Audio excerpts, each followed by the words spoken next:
Hey guys, you know what my channel needs more of? Controversy. Therefore, I've decided to go ahead and list my top 10 RPGs that I've ever played.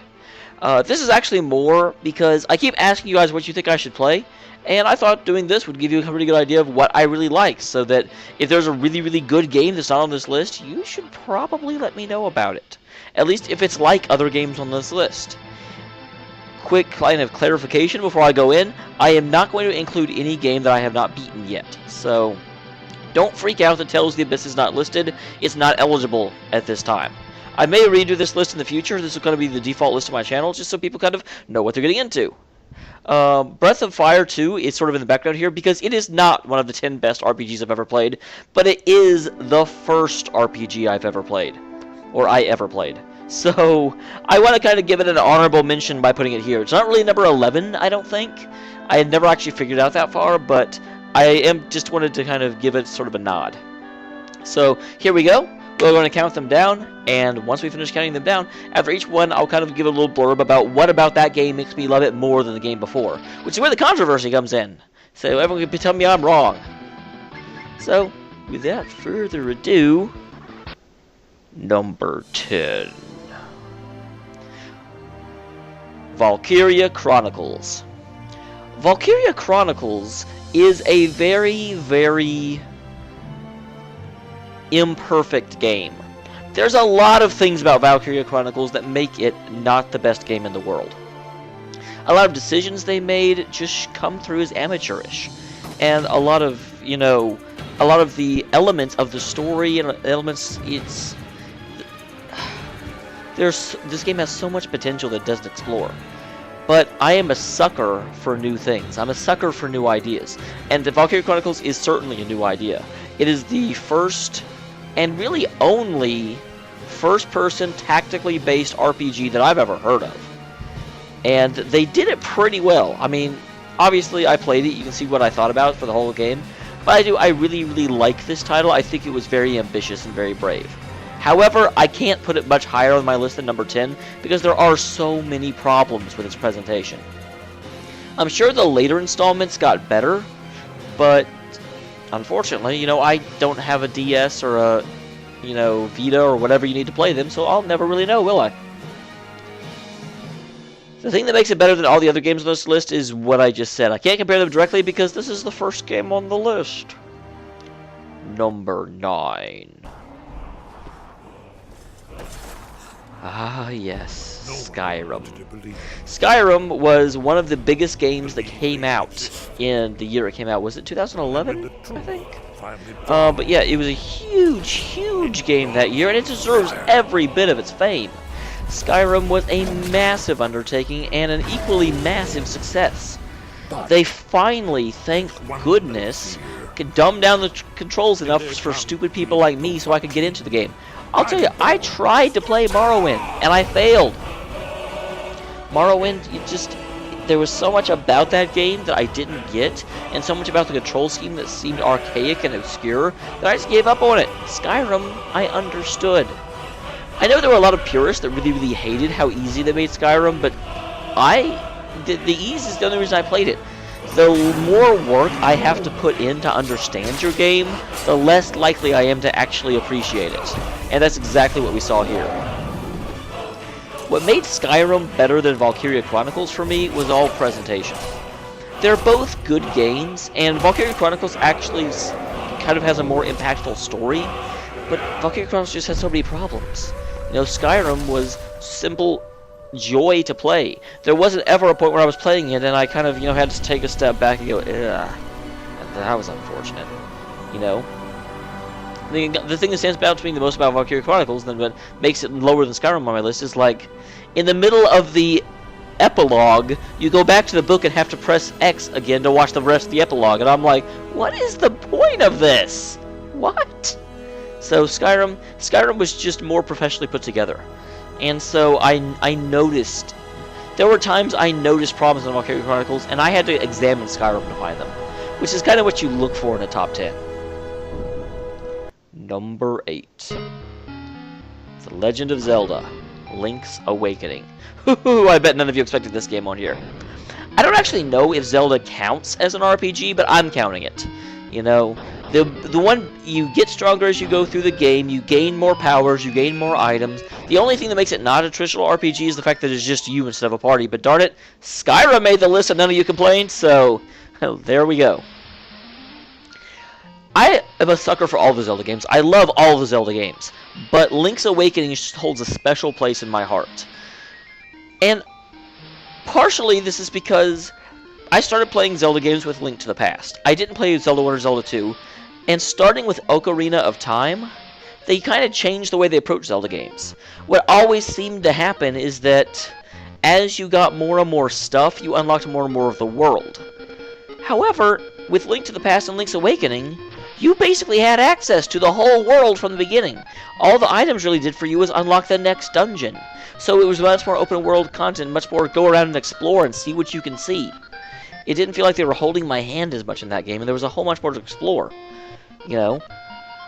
Those games made you figure stuff out. You didn't have Navi along to say, hey, go here! Oh my gosh, go here! God, I mean, I don't hate Navi as much as most people do, but every game was like that. It was a constant, you know, poking you on the shoulder to tell you what your next plot point was. This game, I just got to wander around and enjoy. I think that's why I like it similarly to Skyrim, because Skyrim you just get to go around and do whatever you want. But the reason Link's Awakening beats Skyrim out for me is because Skyrim was almost too big. I got lost inside Skyrim, and I'm something of a completionist. If I know there's something I can do, I typically do it. And Skyrim, I started running into burnout on that game. I started getting to the point where I'm like, I don't care, just let me win. And with Link's Awakening, I just relished the entire journey. From the time I started to the time I finished, I was eager, I wanted to see where Link was going, I wanted to get him off that island. Additionally, unlike almost every other Zelda game ever made, Link's Awakening made a lot more sense to me. You know, a lot of them are, oh hey, you have to go to these 6 dungeons in order to progress. Because. And admittedly, Link's Awakening is like that too. You have to go to the 8 dungeons to get the 8 Oracle instruments to wake up the Windfish to get off the island. But I don't know. The fact that you the fact that you learned the Ballad of the Windfish so early on, you could go up to the egg anytime you wanted and play it, and you'd see the instruments you had come out, and the ballad kept getting more and more complex as it went along. That was so rewarding, and it felt like, okay, I'm doing this for me. I'm not doing it because that's the only way to advance the game. This was something I really want to do. So, I really enjoyed that about the game. I enjoyed the sense of kind of self-empowerment. I wasn't just following along, I was actually doing it because I wanted to. Number 7. Hey, appropriately enough, we have Final Fantasy VII in the number 7 slot. That's awesome. This game comes in lower than I'm sure a lot of people will put it on their own personal lists, and it took me a long time to even allow it in my top 10 at all. I was not impressed with Final Fantasy VII when I first played it. What I remember the most about it was that Cloud sort of starts out as, you know, I'm a badass ex-soldier, don't care, and like 2 hours into the game, he does a heel-face turn and suddenly cares a ton about the planet and, you know, wants to help and doesn't need to be paid anymore, and that just soured my entire opinion of the game because it happened so early and so bewilderingly. And first impressions will kill you. I had a bad first impression from that and that alone, and for a long time I just was like, yeah, this game isn't that good. I've since played it again, I've watched it, I've researched it, and I've really just looked at it, and I've realized that I underrated it. It is a really, really good game. It's got so much packed into it, and there's so much to explore inside the game. I really respect the developers kind of packing the story in and rewarding people who really looked through the game by adding extra cutscenes. Some of them are integral to the story. There's entire cutscenes that explain so much about what's going on that you can totally and easily miss, which seems like a bewildering decision, but I really respect it. I like that they reward active engagement and give you stuff that they don't just hand to everybody. And not just like little cutscene whatevers, but actual, you know, plot-related and really rewards. I really appreciate that. What makes Final Fantasy VII a better game than Link's Awakening to me is that Final Fantasy VII, Link's Awakening was fun. It was interesting. I liked going through the game. But ultimately, it was simply, you know, going through, walking through dungeons. I wasn't really invested in the story. I wanted Link to get off the island, but I didn't ever really identify with Link. It was just, you know, going through the motions. It was a Zelda game. With Final Fantasy VII, I really did, you know, I got emotionally involved in the story. And this is the first story in the top 10 that I got emotionally involved in. Although you can bet the ones above here I did as well. You know, I really cared about, not so much Cloud, but I cared about the Resistance. I cared about the ongoing battle for Shinra, or against Shinra. I cared about, you know, I really got sad whenever, you know, Section 7 collapsed and crushed, you know, Jesse and Biggs and Wedge and other members of the Resistance. You know, I couldn't believe that happened. And, of course, the whole Aeris thing. Although, unfortunately, I played Final Fantasy VII late enough that did not come as a shock to me because I knew it was coming. I kind of got into the series several years after it was gone, so I knew that was coming. But even that, I knew it was going to happen, but it still just killed me. You know, I was saddened when it happened, although not as emotionally broken up as I would have been had I, you know, not known about it. Number 6. Baldur's Gate 2. There aren't a lot of computer games on this list because I typically prefer to play things on consoles. But Baldur's Gate 2 is by far the best computer game I've ever played. Baldur's Gate 2 was the master of world building. You know, Skyrim really sold the world they were in, but Baldur's Gate 2... I know I should be talking about Final Fantasy VII, but, I mean, Skyrim and Baldur's Gate 2 seem a very natural comparison. Baldur's Gate 2, I finished every bloody quest in that game. I wanted to explore everything. I wanted to know about I never got bored of it. It did such a good job of selling it, and such a, you know, great... I'd played D&D forever, and I'd played a lot of D&D games, and they weren't okay. But this one, I was just, you know, I clocked so many hours in that game, I was so interested. It was a brilliant undertaking, and one that I absolutely thoroughly loved playing. The thing that makes Baldur's Gate 2 a better game for me than Final Fantasy VII is that Final Fantasy VII, you know, like I said during its review, there were parts of it that just really annoyed me and colored it poorly. There were characters I didn't care about. There were characters I got mad at. You know, there were a lot of just small things that irked me about the game. Whereas Baldur's Gate 2, everything played out so naturally, and you had so much freedom. You could choose whoever you wanted in your party, you could kick out whoever you wanted, and there were characters from every range. You know, it wasn't just this, like, unlikely band of misfits that everyone's a pretty okay person. You could have absolutely bloodthirsty murderers ally them, and they acted correctly. It was fantastic. There was no map. Number 5. Good old Persona 4. Persona 4 is a magnificent game. I'm so glad that I ended up playing it here recently.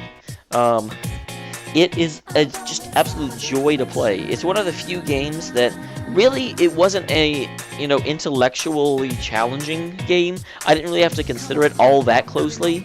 It was an murder mystery, but I kind of just got to sit back and enjoy it. Sit back and enjoy it. And I just, it was fun. It was a fun game, okay? It was a fun game. I'm a very intellectual, cerebral person, and usually something has to kind of tickle my brain and make me really consider it and make me change the way I think about stuff for me to really love it. Persona 4 didn't do that for me. But I still just thoroughly loved playing the thing. What makes Persona 4 better than Baldur's Gate 2 for me is that Baldur's Gate 2, it was a game I just absolutely devoured. I explored every aspect, every nuance of that game. But at the end of the day, it was still a game that I just went through. It was a game where I checked everything off. I wanted to see everything the game had to offer. But there were a lot of aspects of the game that, you know, when I look back on it later and think of it, it was an enjoyable experience, but Persona 4, when I think about it, I just start smiling, you know?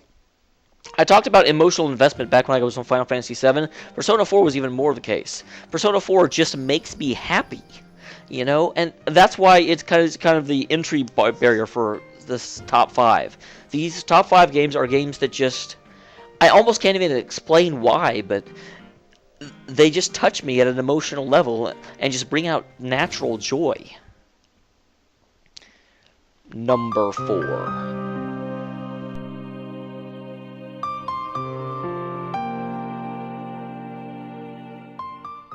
Final Fantasy VI. Final Fantasy VI was the first game in the Final Fantasy series I ever played. And oh my gosh, what a place to start. Final Fantasy VI, it does something that I really wish other games did. They have the largest cast of any game I have ever played, with the obvious exception of the Suikoden series, which has like 108 characters per game. But absolutely phenomenally giant cast. All of them well developed. Most all of them have pretty good backstories, and you can swap them out. You can use whoever you want, and depending on who you have, you learn more about those characters. I have no idea why games do not do this more often. You know, what kills me on games more often than not is the main character. I hated Final Fantasy IX because Zaidine was just like an overeager, stupid prat. I hated Final Fantasy X because of Tidus, and I don't think I need to go into any more details. You know, and the fact that Final Fantasy VI, even though I didn't dislike Terra, if you didn't like Terra, you didn't have to use her. So, I have no idea why characters or games don't do this more often.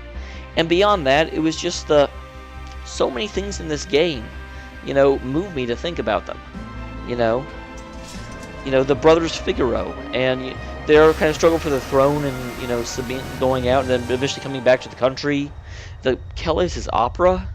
There's so many things in here, and considering the technology at the time this game was, you know, released, it seems like since the days that Final Fantasy VI came out, companies are trying more and more and more to pull you in through cutscenes, and getting away from the simple human emotion of good writing and good, you know, character building, and making you really. They want to impress you, but they don't want to connect with you. Or at least that's what it seems like to me. What makes Final Fantasy VI better than Persona 4, in my opinion, is that we're getting to the point where it's hard to give a tangible reason, but Persona 4 was, like I said, absolute joy to play through. I loved playing it. But at the end of the day, there were a few problems in pacing. You'd go in, you'd save someone, and it's just, you know, yeah, I felt like I was waiting for the game to allow me to make progress. With Final Fantasy VI, everything came very naturally.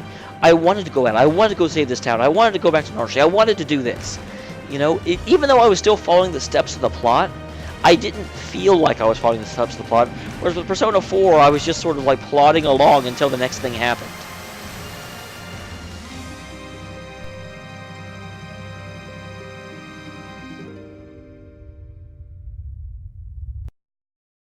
Number 3.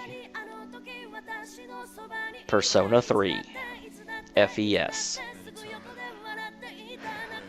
Persona 3 may be the bravest game I've ever played. Persona 3 is one of those games that is absolutely amazing after the fact. I won't lie to you, unlike Persona 4 and unlike Final Fantasy VI, I did not love playing Persona 3. If you go back and you look at my post stage when I made the blind let's play, it took me almost a year of real time to beat that game. Because when I started it, I was just going along, okay, go do this, yeah, fine. You know, I didn't really get it. But what Persona does is it very, very succinctly and very, very quietly puts all the pieces in place. You don't really know where it's going. You think it's like any other generic RPG you've ever played. But it's just laying the pieces. And then all of a sudden, halfway through the game, BAM! It drops a huge plot twist on you, and the game just cranks up into overdrive. And all of a sudden, I mean, you don't know what's going on. You're really confused. You're like, whoa! And it does. It just absolutely, like, drops on you like a hammer. And the ending of Persona 3, if there's anyone watching this that has not finished Persona 3, I won't spoil the ending, but I will say the ending of Persona 3 is one of the bravest things I've ever seen any game company do, ever. I mean, you can totally see it coming, but still, the fact they'd actually do that, the fact they'd actually allow a game to end that way, And it's so appropriate, and it's so... There's so many games out there that simply, you know, they want to have an enjoyable experience that everyone can relate to, and they're afraid to take any real chances.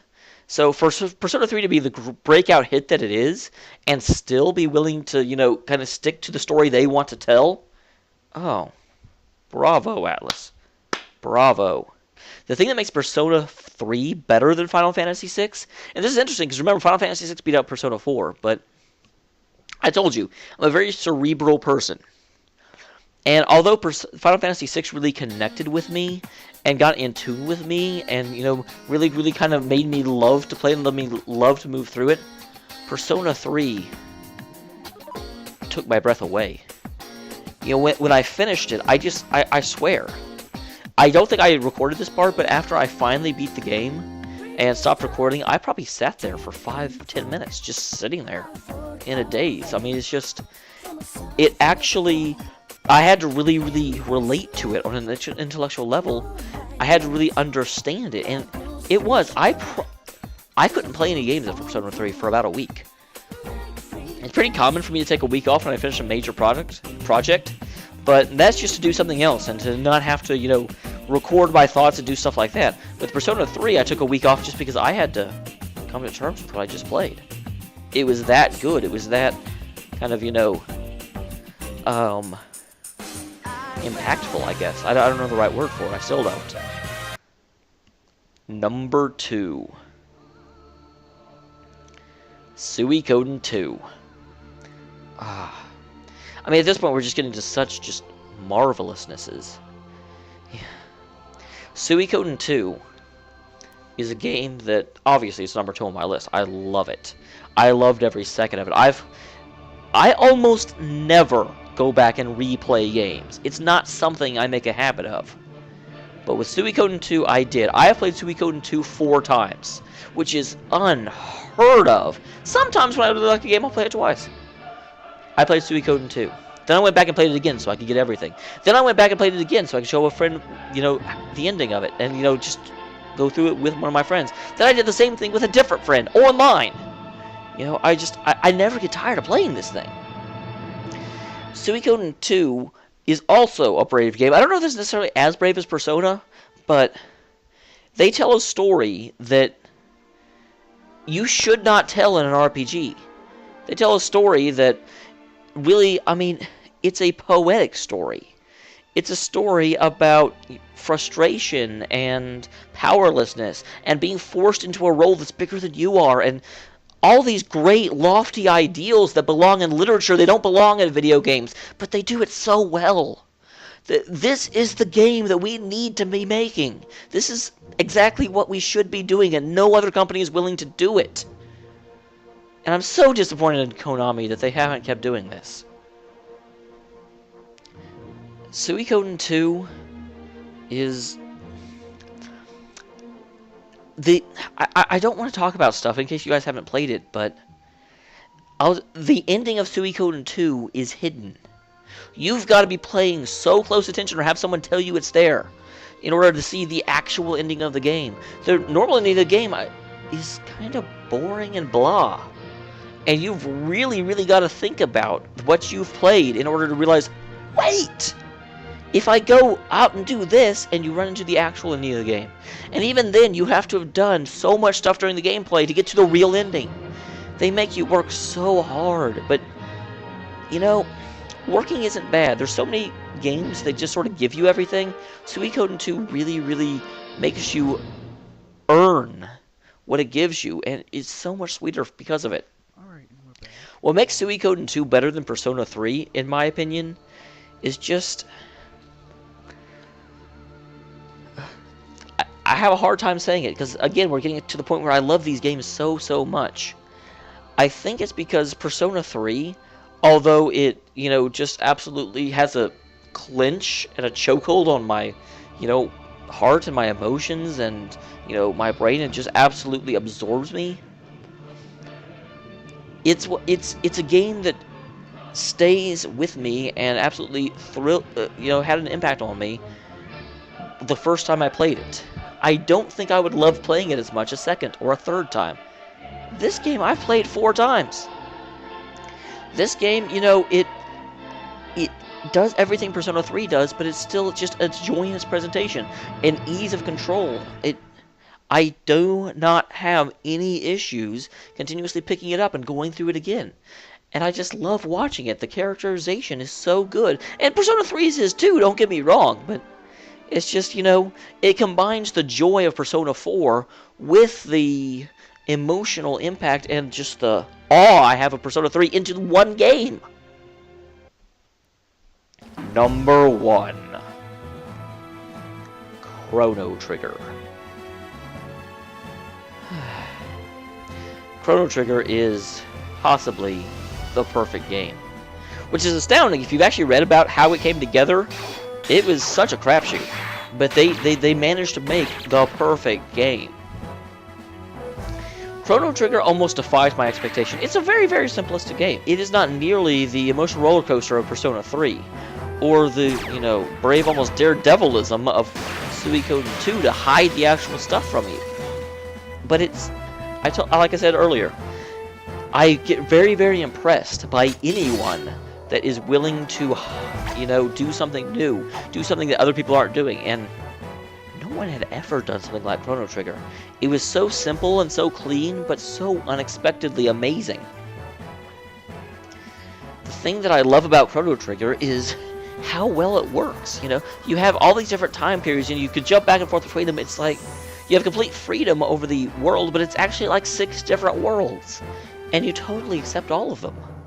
You know, it's not the most intellectual fare that I've ever gone through, but it is very clearly.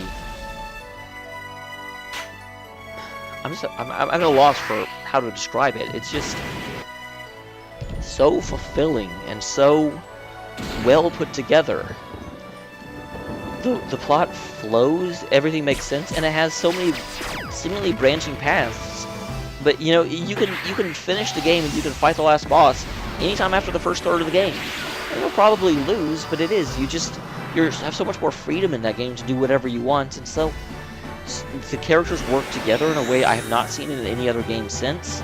You know, the little combo attacks. The actual way the random battles work, that they're not random, is awesome. There's so many touches in Chrono Trigger that just make it wonderful and fantastic. What makes it better than Suikoden 2 for me is just more than any other game I have ever played in my life. Chrono Trigger is. I don't have to think about Chrono Trigger. It's almost organic. You know, I just sit down, I start playing it, and I forget the term for it. There's a term for whenever you're playing a game and you forget you're playing a game. You know, the character on the screen goes left because you want them to go left, not because you press left on the control stick. The control stick sort of disappeared and you get almost a direct connection with your character. I forget the term for that, but Chrono Trigger has that for me. I can completely zone away and forget that I'm controlling the characters, and I'm just willing the screen to happen, and that I've never had that close of an interaction. I've never gotten that much of myself into the game, where every other time I'm aware that I'm playing a game, I'm making choices based on the fact that it's a game, and Chrono Trigger, I didn't do that. So that is my top 10.